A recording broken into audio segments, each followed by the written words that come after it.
of an exudative pleural effusion is thoracoscopic pleural biopsy. In a resource-constrained area, closed needle biopsy can be considered for the same purpose. A presumed etiological diagnosis for the pleural effusion is usually made on the basis of pleural fluid analysis, although pleural biopsy remains the gold standard. So, aims and objective of this study was to compare the closed pleural biopsy done with Koch's needle and pleural fluid analysis finding, and to observe the usefulness of the closed pleural biopsy in the diagnosis of exudative pleural effusion. So, material and methods. Study period was 1 year from June 2012 to May 2013. Patients with exudative pleural effusion were included, which was as per the diagnostic pleural analysis done using Light's criteria. After the informed written consent, all the patients were subjected to pleural aspiration and biopsy with Koch's needle, and results were analyzed. For pleural fluid to consider it as tuberculosis, it was the criteria was if pleural fluid cytology was lymphocytosis was more than 80% and ADA was more than 50. And similarly for malignancy, if pleural fluid cytology was positive for malignant cell. And for biopsy, to consider it as tuberculosis, if we could have demonstration, if there is demonstration of granuloma with features consistent of tuberculosis, and malignancy if features consistent of tuberculosis, malignancy. The results of two were analyzed using EpiInfo 7.1.2.0. So we got in 1 year we got 69 cases, of which biopsy proved malignancy were 17 cases and biopsy proved tuberculosis were 24 cases. Rest all 28 were others. So this is the percentage-wise distribution, out of which we can see approximately 25% were of malignancy, 36% were of tuberculosis, and 39 were others. This is the comparison between the biopsy-proved malignancy cases and their pleural effusion effusion findings. So, out of 17 biopsy-proved malignancy cases, only 64% came out to be cytology positive for malignant cell, and 18% each for fluid lymphocytosis more than 80%, and ADA more than 50% were found. 50 were found, and fluid lymphocytosis more than 80 and ADA more than 50 were 6%, which could have been wrongly diagnosed as tuberculosis as per our criteria. Similarly, for biopsy-proved tuberculosis cases, out of 24 cases, only 40% came out to have lymphocytosis more than 80%.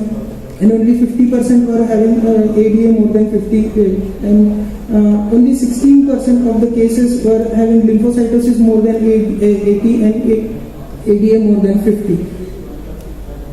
So conclusion was, out of all the percutaneous pleural biopsies done, a specific diagnosis was possible in 61% of the cases. In biopsy-proved malignancy, raised ADA and lymphocytosis were seen in 6% of patients. Thus, this could be falsely diagnosed as tuberculosis.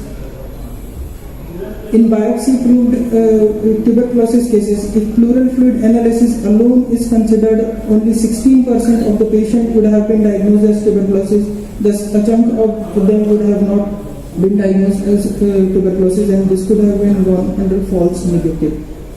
So, small take-home message is evaluation of pleural fluid effusion should not be limited to fluid analysis alone.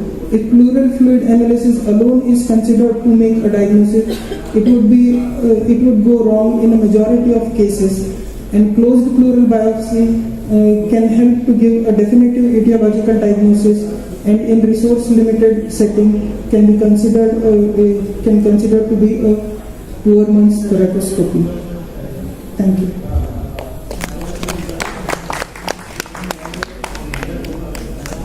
Good doctor. So I finished well for the time. So here the biopsy needle, which one is applied to? Oh, small. So any benefit over that? Sir, actually, it is a reverse cutting, so chance of pneumothorax is very less, and we can use it as for pleural aspiration also. If lung also touches it, then also it doesn't return on pneumothorax. So it is better to use Cox needle so that we can do pleural biopsy, and in the same setting we can go for aspiration fully as much as we can, irrespective of causing pneumothorax. So both diagnostic and therapeutic. Sir, nowadays what we are trying, as this study as what we have concluded, nowadays we directly use for clinical judgment. If we think that it is subjective to chronic pleural effusion, something 30 days or more, some chronic basis, then we try to go for directly for pleural biopsy with Cox needle, and so that in the same setting we can do diagnostic plus Cox plus pleural biopsy plus It's a complication come across. Sir, up till now we have not seen, because we usually take some PTINR, we check previously prerequisites we complete, any patient is having HIV positive or not, infectious virology we check, and usually no complication. Some pain is there, that is tackled with liberal use of lignocaine. So what will you do in case of, for example, approved by the biopsy? What will your next action plan of action? Similar procedure previously. What will your plan of action? It is going to be basically approved in case of approved biopsy. Radiation. Pleural biopsy is done Primary pleural resuscitation. Radiation.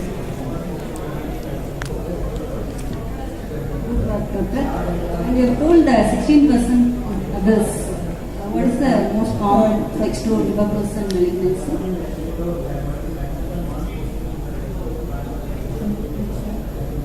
Etiological, first one is tuberculosis, then malignancy. 16% has been said like others, etiology.